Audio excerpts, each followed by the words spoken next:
Hey, we're continuing with Pirkei Avot with Perek Daled, chapter 4, and we're up to Mishnah number 7, Zion.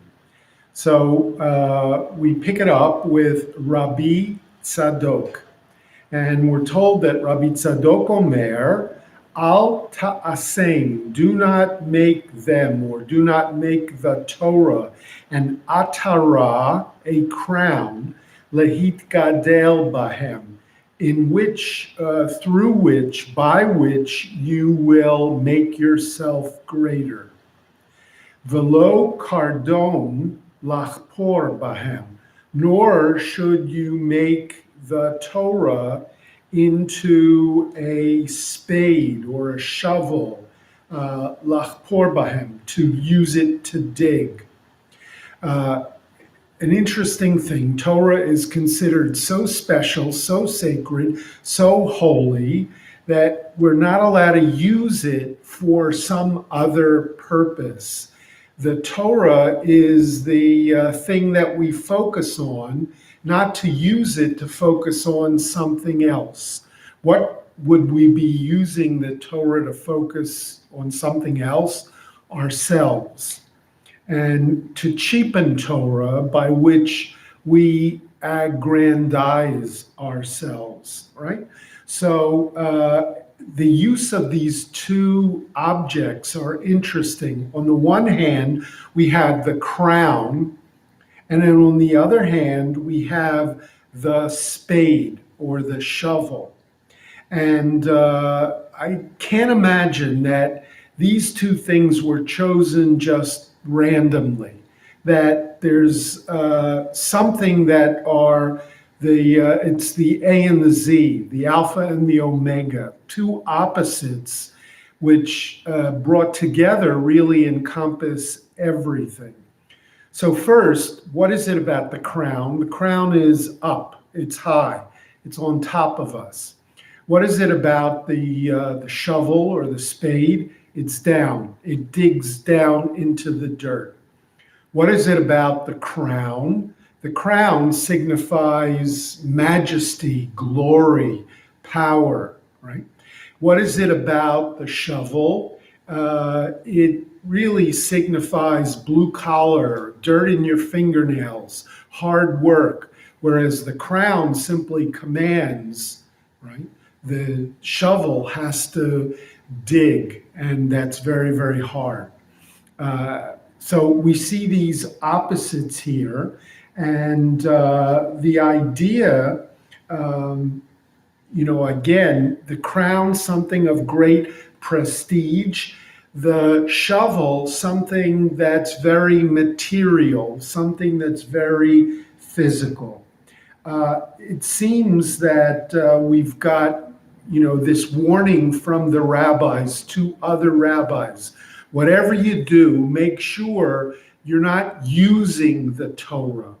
You are the vehicle to teach Torah, to bring Torah to others. Make sure you don't use the Torah, you don't cheapen it, make it into an object in order to make yourself greater. Right? That's what we're ultimately told you need to be careful about. So here we have this interesting question. When a rabbi becomes a rabbi and gets a job and receives a salary for teaching Torah, isn't he, in a sense, using the Torah? After all, Rabbi is considered by some people to be, up there. He's honored, he's respected by some people. To become a professional rabbi, isn't that using the Torah? After all, we know from previous chapters that the early rabbis all had other jobs, that being a rabbi was not their job. They didn't receive a salary for it. So, frankly, this is a problem, and it's a real question, about the professional rabbinate. We know that as Judaism developed and became more complex, and the idea that a rabbi is not simply somebody that will teach Torah. He's got a lot of other jobs that he does. In many synagogues, it's often being an executive director, even if not in title, of the synagogue. And there are many, many aspects of being a pulpit rabbi, or being a Hillel rabbi, or being a chaplain when you're ministering to people, when you're serving as a pastor, in many respects. So the idea of using the Torah is a troubling one, and yet, nevertheless, I think there are so many other aspects in the complex role of the rabbi today that we, if not put our blessing on it, we certainly understand how things have changed and how things have developed over the course of time. And then Rabbi Tzadok says, "V'kach haya Hillel omer." And so Hillel used to say, "U'deishtamesh b'taga chalaf." Person who uses the Torah as a crown, he will perish. What's fascinating is that here in chapter 4, Mishnah 7 of Pirkei Avot, you've got Rabbi Tzadok, who is quoting Hillel from chapter 1, Mishnah 13 of Pirkei Avot.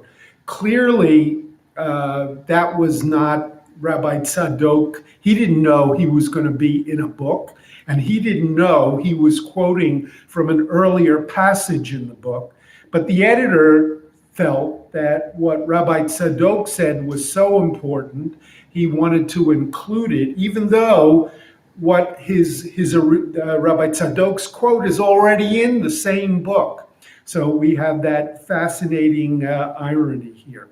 And then Rabbi Tzadok goes on to say, Halamadata, we have already learned, Kol haneheneh midivrei Torah, anybody who derives benefit from or profit from the Torah, from words of Torah, notel chayav min ha'olam. That the translation here is, he is foolishly self-destructive. Literally, the words mean taken from him, his life is taken from the world, right? That's how serious this is, to utilize the Torah in this way. And so we have this great warning by the rabbis to the rabbis. Make sure that you understand that your job is to teach Torah, to teach people to observe, and to learn Torah. But make sure you're not doing it for any of the wrong reasons. Okay, so then we go to the next Mishnah, chapter 4, Mishnah number 8. By the way, if you're in the Siddur, we're on 249. And here we have Rabbi Yosei Omer. Rabbi Yossi teaches, Kol hamechabed et Torah. Anyone who honors Torah, gufo mechubad al habriot. That person will in turn be honored by others. And the flip side, the kol hamechalel et Torah. Anyone who dishonors, profanes the Torah, gufo mechulal al habriot. That person, literally his body, will in turn be dishonored by other people. So Rabbi Tzadok says, make sure you don't use this to self-aggrandize yourself. And now Rabbi Yossi says, but if you honor the Torah, it will bring honor to you. You want to know how to get honor in the world? By showing honor to the Torah. So in a sense, it's a complement to what we just saw, complementary to what Rabbi Tzadok just said. I want to raise the following question, the idea of dishonoring or abusing the Torah, not only Torah values, but the Torah scroll as well. So here's a question. When we use the Torah as a prop for picture taking, for bar and bat mitzvah, we all do this. All of our kids, they come in and we take pictures before their bar and bat mitzvah. And one of them is we roll out the Torah. They pretend to be reading it, or we have the family holding the Torah. In a sense, isn't the Torah becoming a prop here for the photographer, for the family, for their photo album? Sure, in years to come, people will flip through that photo album and will look at a beautiful picture, a kid in his suit or in her dress, holding the Torah, standing before the Torah, and remembering that special day. But will that kid remember the portion? I don't mean, remember by memorize. Will they remember what it is that their portion was speaking about? Has the Torah lost the content, and it's simply, something that we use to as a prop for picture taking? And wouldn't that fall into the category of michalel et haTorah, for somebody who is profaning, who is dishonoring the Torah? I know there are some people who would say we don't use the Torah that way. The Torah is considered so sacred that, the idea that when we take it, open the door to the ark, everybody stands up. Torah comes by and everybody sort of pushes to get close, to be able literally to touch that Torah. That's how magnificent, holy, sacred, important that Torah scroll is to us, right? Or is that, do we really believe that? Or is that, that's something that we do? Torah comes by, you touch, and you kiss. So that's a difficult question, an important challenge, and that we need to, to think about. The idea of I'm thinking of in Moscow, in the Kremlin, Lenin's tomb. Is it considered an act of great honor to Lenin that he was embalmed and he's placed in this glass sarcophagus, and that people used to line up for hours to be able to walk past the actual body of Lenin, right? He was considered the key person in the Soviet Union, in the history. And after his death, people wanted to see a glimpse of his actual body.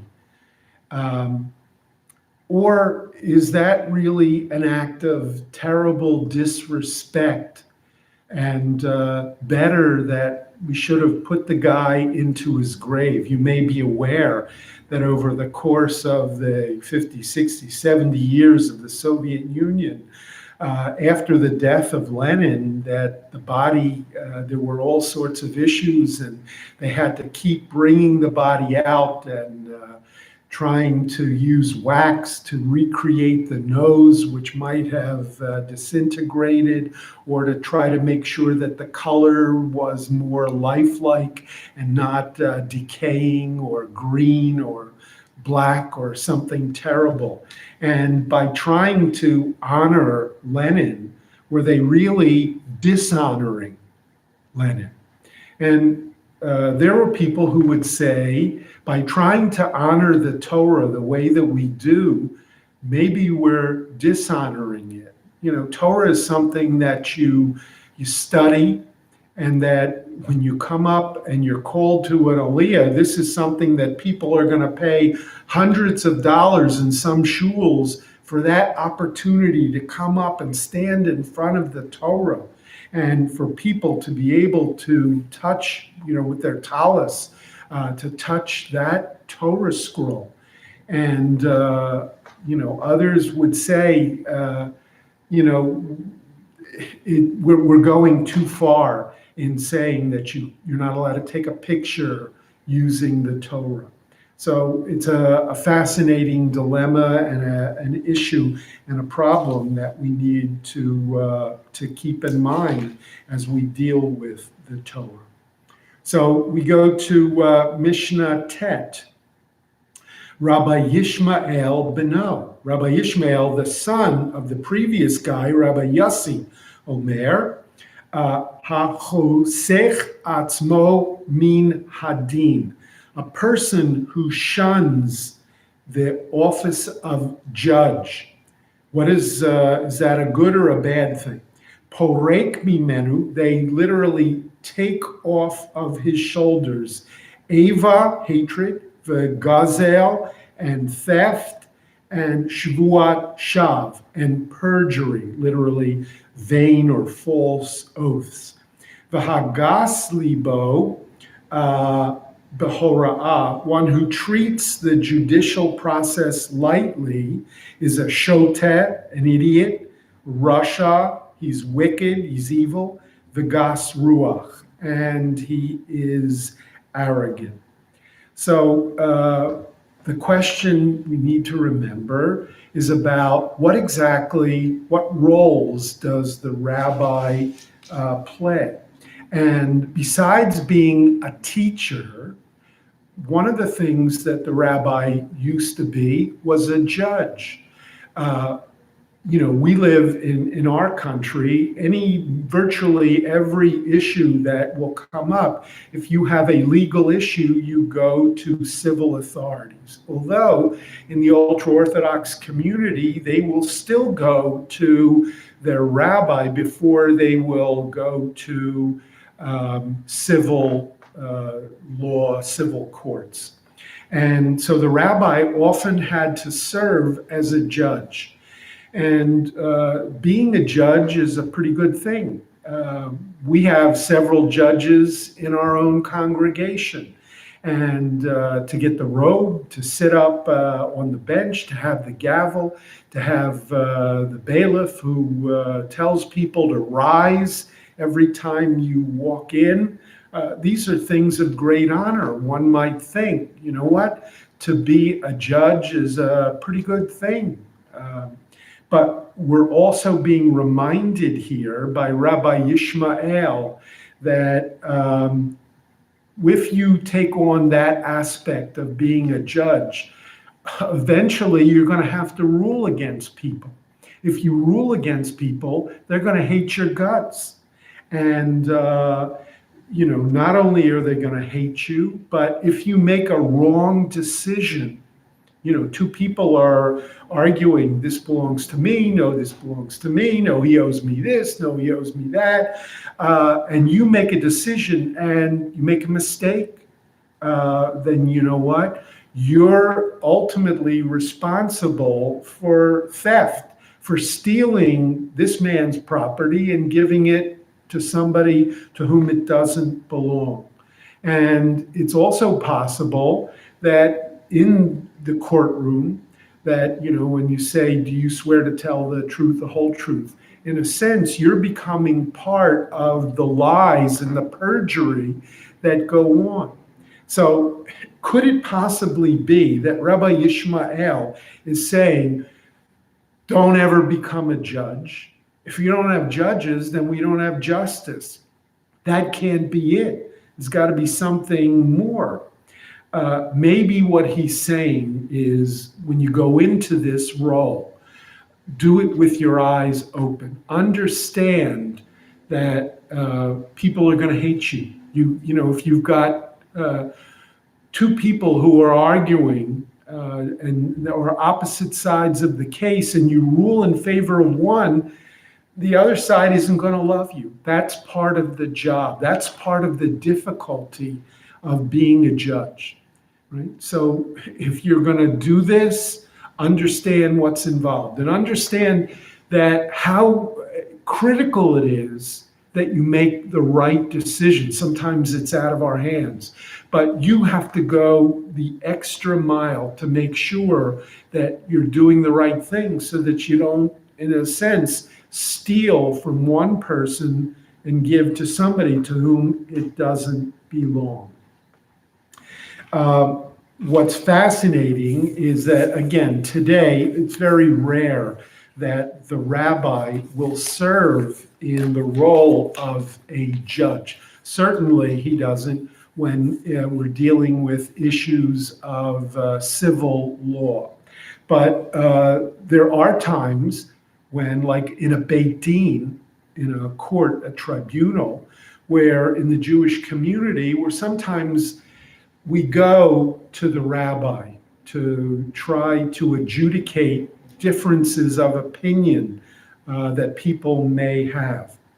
You know, it's fascinating in a traditional smicha. Smicha means ordination, when a person becomes a rabbi. In the conservative movement, in the reform movement, ordination basically happens. You go to school and you graduate and you pass your tests and you are ordained.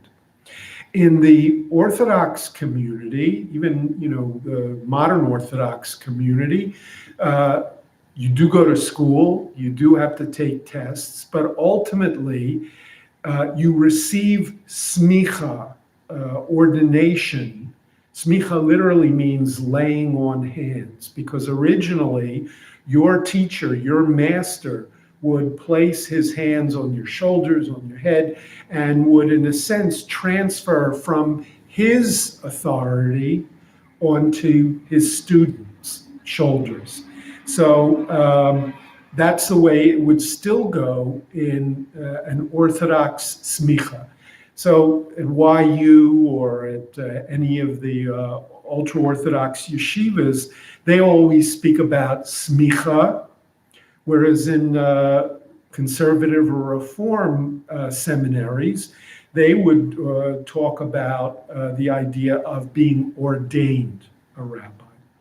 So my diploma from the Jewish Theological Seminary of America, a conservative rabbinical school, my diploma says that I am a rabbi, preacher, and teacher, right? Those are the three key words: rabbi, preacher, and teacher. But in the smicha document of an Orthodox rabbi, they used a different terminology. They used the more traditional terms. And for 1,000, 1,500, 2,000 years, there were three questions to be asked about an Orthodox rabbi. The first question was yoreh. Yoreh, from the same word as moreh, meaning a teacher, or Torah, instruction. The first question is yoreh. Is he qualified to teach? And the answer, if he received smicha, would be yoreh. Can he teach? He can teach. So the vast majority of Orthodox rabbis receive smicha, and the level is yoreh, right? Can he teach? Yes, he can teach. Then a higher level would be yadin. Can he judge? And the answer, if that was the level of his smicha, would be Yadin. Today, the vast majority, since this doesn't happen very often, rabbis don't serve today as judges as they used to do. Not too many rabbis receive that level of ordination. So they all would get Yoreh, he can teach, Yadin, can he judge?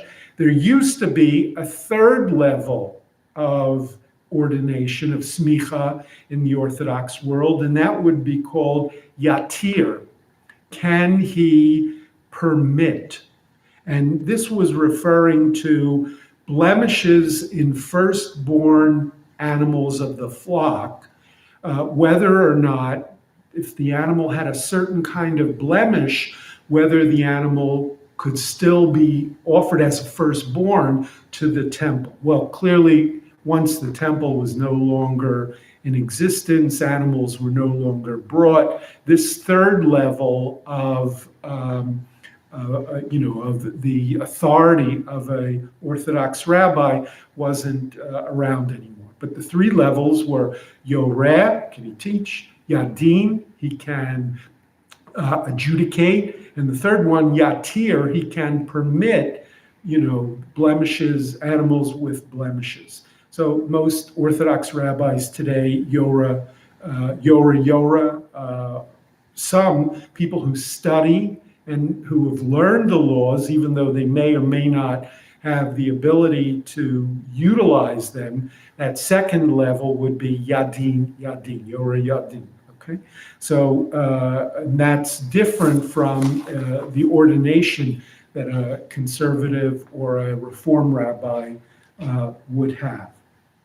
So now we come to the next Mishnah, also from Rabbi Yishmael. We're in chapter 4, Mishnah number 10. Hu Haya Omer, and he's continuing with this issue about judging. Al Tehi Dan Yichidi. Do not be a lone judge. Don't render decisions alone. Here's a fascinating difference between our system. We think of trial by jury, and we think of 12 people, peers, who listen to the case. The judge, his job is to make sure that the trial is going according to proper procedure. And then he will instruct the jurors on the law how they should make a decision. But it's up to the 12 lay people to decide innocent or guilty. That's not the way Jewish law worked and a Jewish court worked. There wasn't a jury. There was a panel of judges. And depending on what kind of case it was, the simplest case had 3 judges. And they would hear the case and they would come up with a decision. And of course, it would be majority rules. That's why you had an odd number of judges impaneled so that there would be an answer. You wouldn't end up in a tie. And so you had 3. And then you have a court of 23 for different level kind of cases. And then the ultimate cases would be capital cases, would be 71, right? 71 judges who would be impaneled to determine, life and death. So what we're being told here is by Rabbi Yishmael, Al Tehi Dan Yichidi. Never put yourself in the position of being a lone judge. She'ein Dan Yichidi Ela Echad. There's only one lone judge in the world. And of course, that's God, right? And you never want to be in that situation. And the idea of having at least 3 judges, right? If you make a decision, then somebody could always question you. How do I know? Maybe you were in cahoots with the other guy. Where do you come off ruling against me? Whereas if it was 2-1, right, you can't accuse that one person, of being making that terrible mistake in adjudicating a case, right? V'al tomar kablu da'ati, and you should never say you must adopt my decision, my view. She'ein risha'im v'lo ata. The prerogative is, and here we're talking not just about to the people who come before you, but to the other judges who sit on the panel. If you've got 3 people, you can't really say to the other 2, you have to listen to me. I'm right. How could you disagree with what I'm saying? Right? They have the right to make whatever decisions they're going to make. You don't have the right to tell them that they have to listen to you. Even if it's an issue of you have seniority, you have more of a background. Once they're a judge, they have that right to make their own decisions. And you don't have the right to tell the other judges, you've got to listen to me. You've got to agree with me. Everybody has to do what they feel is the right thing to do. We continue with Mishnah Yud Aleph, Mishnah 11.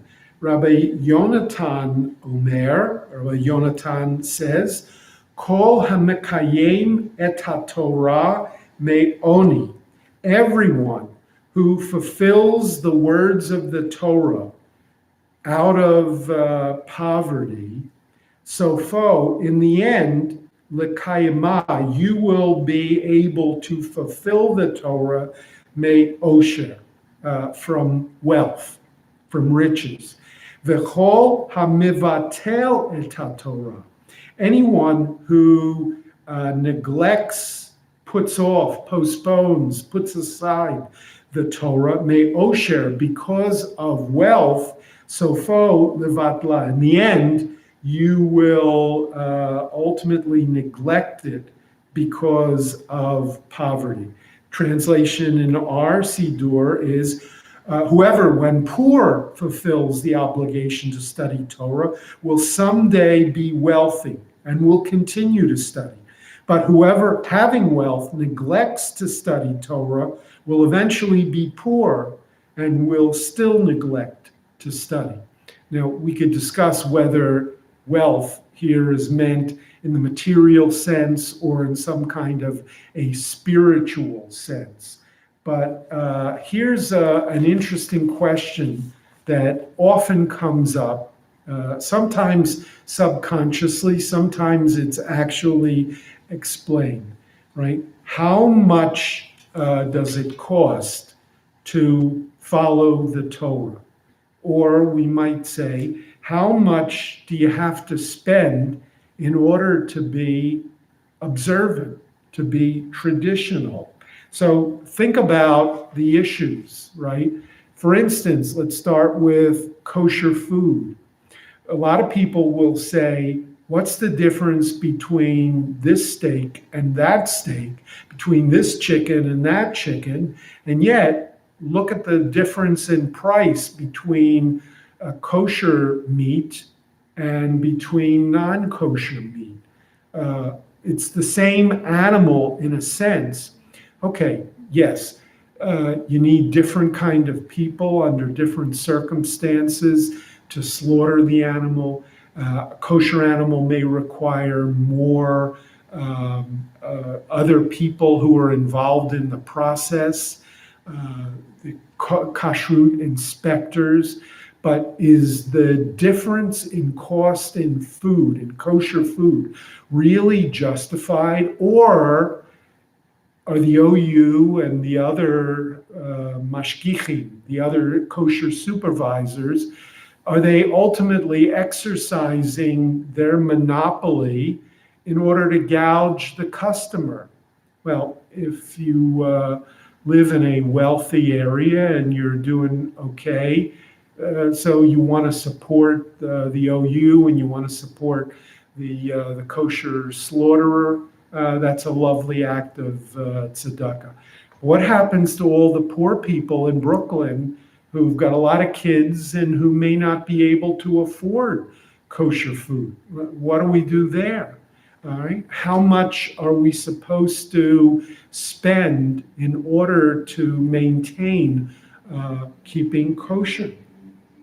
Think about Passover, right? So people who observe Passover and the laws and don't have any chumetz and have to go out and either have to get rid of their food or who need to buy all sorts of new food.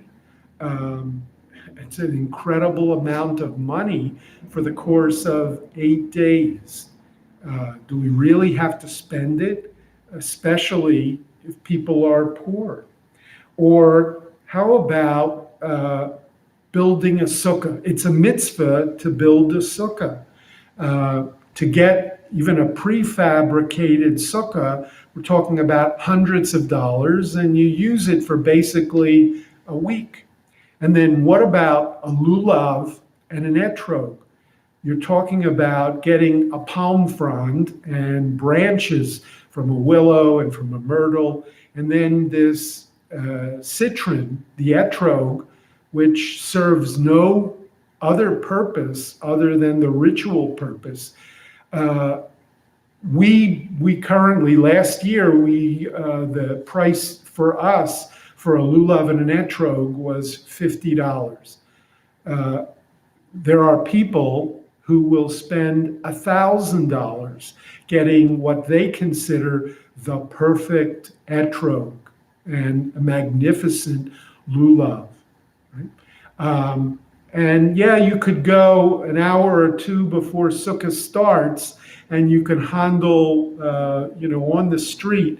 And when a guy, is basically the merchant is gonna dump it because that's all. So maybe you can bring them down, cheaper, get a cheaper price. But if you don't want to do that in the hours before Yontif, last year the going rate was $50 for a set, and you use it for 4 or 5 days out of the year. For some people, no problem. For other people, that may be a difficulty. How about Shabbos, to observe Shabbos, so that there are some people, they will have flowers every week. There are people who will have special meals, people who will have the 2 challahs, you'll have wine, you'll have all sorts of special desserts. You make Shabbos special by the menu, and that becomes very costly. And then the most costly thing of all, when it comes to living a Jewish life, is sending your kid to yeshiva or to day school. So look, people who move into the Jericho community are paying a great deal of money for the house and for the taxes because they have an incredible school district. So we've often found that many of the people who move into Jericho are moving precisely because of the school district. So those people who are paying more for the house and more for, their property taxes are not likely to then spend an additional $20,000, $25,000, $30,000 per kid for tuition to send them to, whether it's Solomon Schechter or to Hank or to North Shore Academy, right? So that becomes a very difficult thing. And we're talking about 12, 13 years per kid times whatever the tuition is. There are some people who just can't afford that. Imagine paying not 4 years of college tuition, but 12 and 13 years of the equivalent of college tuition. So there are some people who sadly say, I just can't afford to send my kid to day school. I would like the environment. I'd like the learning of Torah. Who can afford it? In the ultra-Orthodox world, that's really not so much of an issue. They understand who their customers are, and the costs are a lot less and are subsidized by the community, right, or by the local shul. But in our case, when we're talking about, in the Jericho area, it becomes for some people prohibitive to be able to send their kids to day school. So that issue of if you make the sacrifice and if you do all these things, from kosher food to the holiday observances to day school, costs you a pretty penny. But ultimately, and that may take away a lot of your savings, your money, your income. But ultimately, we're being told here by Rabbi Yonatan that there is a kind of a wealth that will come. Now, do we really believe that what we're talking about is if you make this sacrifice, God will somehow make sure you hit the lottery and that you win, right? That would be sort of silly. But I think the idea here is the notion that, there's a different kind of wealth. And that if all you care about is the material things, then you're going to lose and become impoverished, not necessarily in a monetary sense, but you're going to become impoverished in another way, in a spiritual sense. So that's one of the messages that Rabbi Yonatan teaches us. So we look at Mishnah number 12, Rabbi Meir Omer. Rabbi Meir, one of the famous rabbis, a student of Rabbi Akiba. So we're talking about the 2nd century, sometime after 125 CE. Rabbi Meir Omer, Havei mima'et ba'esek, you should lessen, decrease your business, or here, your absorption in business, the asok b'Torah. It's interesting, the word asek and asok.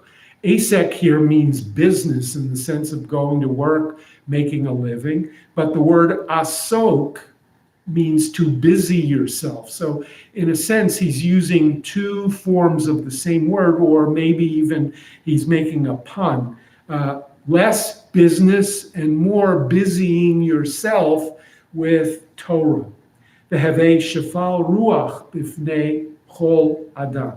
And you should be very humble before all people. That's a teaching we've seen many of the rabbis say before. And then he says, V'im bitalta min haTorah, if you are idle in the study of Torah, yesh lecha b'telim harbe kenegdach. Many idle things will distract you. Bitul Torah is a phrase that's used in Yiddish and in the yeshiva world to mean, instead of sitting and studying, if you play cards, if you watch TV, if you play ball, right? Anything that's considered less than the most important thing, the study of Torah, is called Bitul Torah, the neglect, the idling yourself from Torah. There will always be many things out there that will distract you. Ve'im amalta b'Torah, right? If you have engaged and toiled in Torah, yesh lo sachar harbe litain lecha. God has a rich reward in store for you. And again, some people might take this literally in the material sense. If you spend your time in Torah, instead of trying to make more of a living, God will somehow you will hit the jackpot in one way or another. Okay? Now, Whether that's true, I'm not buying it. But certainly you could make the case that what we're talking about is in a spiritual sense, that understand that there's different kinds of wealth. And we've seen that teaching here a couple of times already. That, yeah, you may sacrifice material things, but the reward will be in something that's much more valuable. And indeed, if you sacrifice the spiritual, right, and for the sake of the material, then ultimately you think you're richer, but you're really poorer in a deeper way for it. Next Mishnah, Mishnah number 13, tells us the following. Rabbi Eliezer ben Yaakov Omer, Ha'oseh mitzvah achat. Person does one mitzvah. Koneh lo, he acquires for himself paraklit echad, an advocate. One mitzvah, you get one advocate. V'ha'over aveira achat, but somebody who commits one aveira, one sin, one transgression, konelo kategor echad.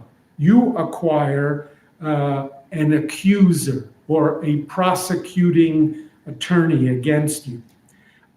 So these two words, praklit and kategor, are actually Greek words. The Greek was paraklitos and kategoros. And they were, in a sense, adopted by the Jews and Hebraized to a praklit is an advocate, somebody who was there to defend you. And then the kategor, somebody who's there to tear you apart in a kind of a court case. So who are these people? It's the mitzvah or it's the aveira that you do that ultimately serve in that realm. And here we get the sense of, like on Rosh Hashanah and Yom Kippur, that there's a book and that everything you do is written down in the book during the year. And then on Rosh Hashanah, God opens the book and he reads. In Jewish folklore, you have an idea of a balance scale, right? The scale with the two sides. And every mitzvah that you do is put on one side, and every sin you do is put on the other side. And ultimately, what happens on the day of judgment, Yom Hadin, on Rosh Hashanah, God notices which is, bigger or better.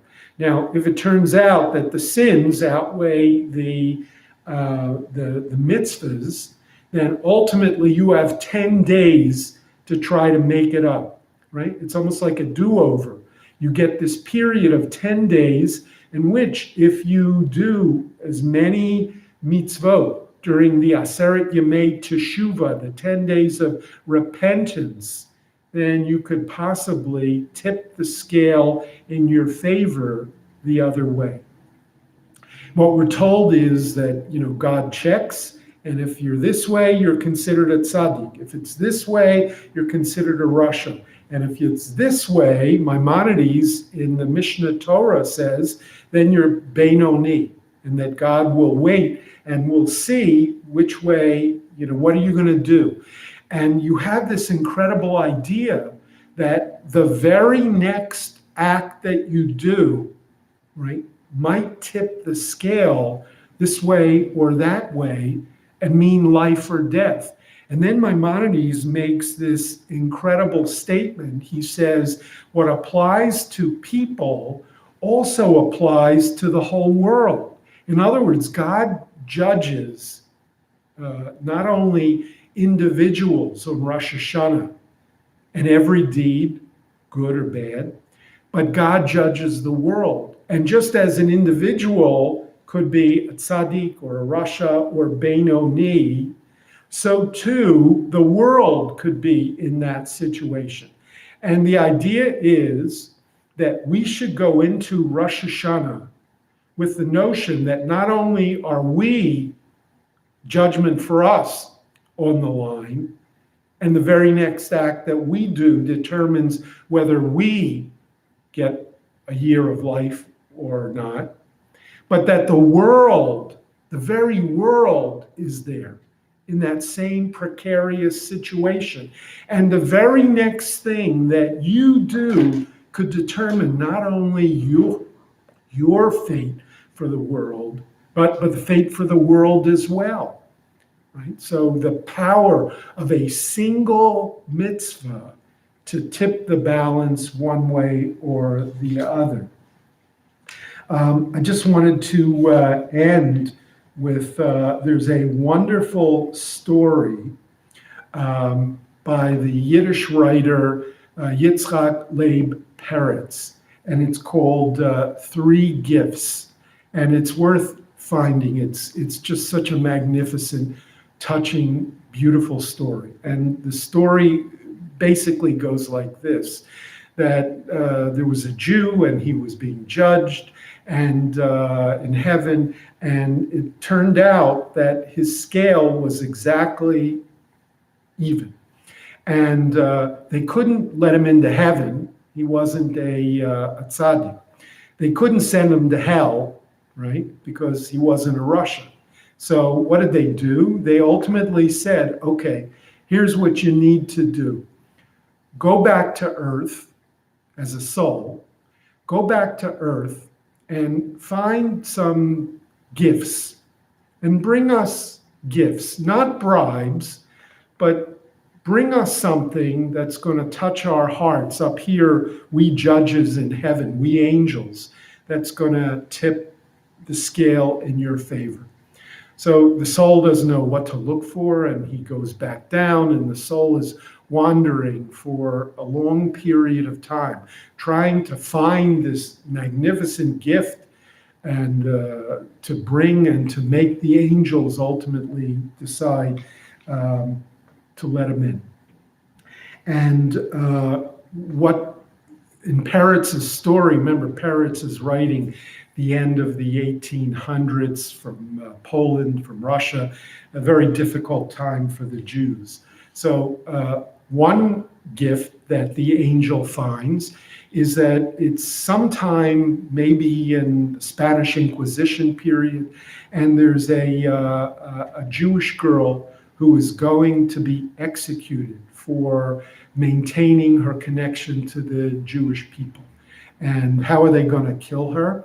They're going to take her hair and tie it to a horse, and the horse is going to be, whipped and run through the town, and she's going to be killed in this horrible way.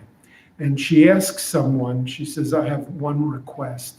Could you get me some little pins, safety pins, straight pins, actually? And this is what a dying person asks for.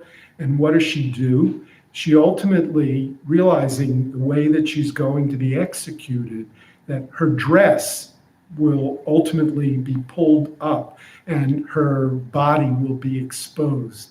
And so what she did just before they tied her to the horse was to take the pins and to pin her dress to her legs so that as she was being dragged, she wouldn't be exposed. And that notion of Jewish modesty was the first gift. So the angel, the soul came down, found one of the bloody pins and brought that up as a gift.